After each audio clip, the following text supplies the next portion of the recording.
Physical wounds are easy to spot because we can see them. You can see blood, you can see a broken bone because there's physical evidence of the injury. If you've ever been in a situation like this, you know how it feels. You experience the anguish externally. You may even scream or shout in pain, and everyone else becomes aware of everything you're feeling. But emotional wounds, they're different. Sometimes the experience is completely inward. The depression, the anger, the stress, the pressure, the anxiety. So much of that is experienced within when we're dealing with an emotional wound. Whether someone we trusted broke our trust, whether someone just broke our heart, whether we've just been rejected from something we've spent days and months and years working for. Those wounds are hard to spot because no one can see them. They're so much more harder to see because they've been hidden, or maybe we've denied them for so long and they're not apparent to anyone around us. When we have a physical wound like a large cut, we notice straight away that we're experiencing pain. The next step is to clean out the wound, stitch the wound up if needed, and finally bandage the wound. We have to make sure that we clean out the wound effectively, and the good thing is we can see it so that it doesn't get affected. Healing from an emotional wound works in the same way, apart from the fact that sometimes we ignore it for a long time. This means it has the possibility of getting infected more. It means it has the possibility of growing without us ever knowing.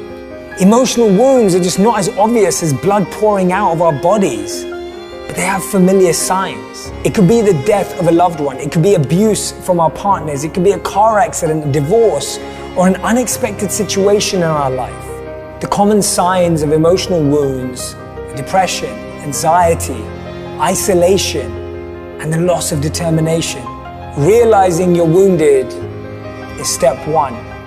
The second thing you need to ask yourself is this something you can deal with yourself? Or is it likely that you need some help? When it's an emotional wound, it's so easy to really miss the intricacies and the detail of that experience.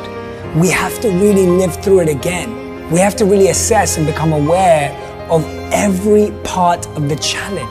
Cleaning an emotional wound means revisiting the traumatic event and allowing yourself to feel that emotional pain again. It's going to be painful, it's going to be hurtful, but in order to clean it properly, we have to go through it again.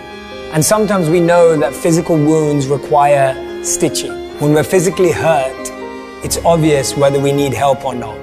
We might need help walking around, we might need help opening a door. But when we're emotionally hurt, it feels like a weakness to share that with people, to tell people what's going on, when actually it's a sign of courage. If you're on crutches and you need help opening a door or walking through, you wouldn't feel embarrassed.